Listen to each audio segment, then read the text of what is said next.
His family ended up tormented by some ghost stomping up and down their stairs, which is interesting because Yankee Jim's legs were cut off before he was tossed inside of a coffin. I often wonder how that works. Do you get your body parts back that you lost in life when you die?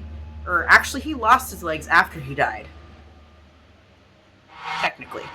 In 1852, Yankee Jim and two of his accomplices stole a rowboat and attempted to rob a pilot boat called the Plutus. There was a gentleman called Captain Keating who was on the Plutus, and he shot at the rowboat and basically scared Yankee Jim and his accomplices.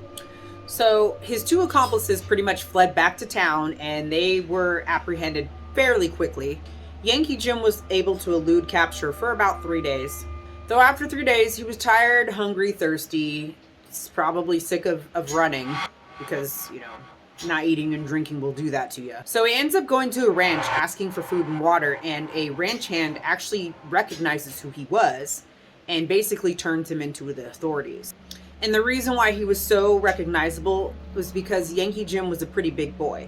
Your average man was about 5'7" back then. Yankee Jim was about 6'3", 6'4", supposedly. So the ranch hand picked up a shovel and whacked Yankee Jim over the head and turned him in. So the judge at the time, wanting to make an example of Yankee Jim, basically sentenced him to hanging for stealing a rowboat. So since there wasn't a lot of entertainment back then, his hanging was quite the spectacle.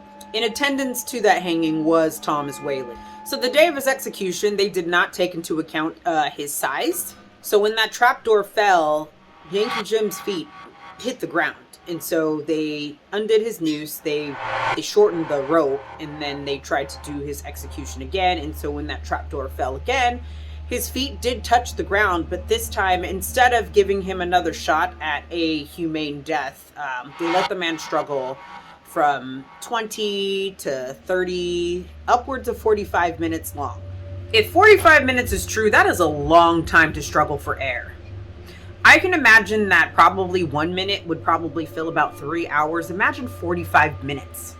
And since you're not going to build a brand new coffin for a convict, they basically chopped off his legs and then tossed his legs in the coffin with the rest of his body. Thomas Whaley thought it would be a good idea to build his house and move his family into a site of a location where poor man struggled for air for upwards of 45 minutes. I would probably be really reluctant to build my dream home over a site where a gallows once stood.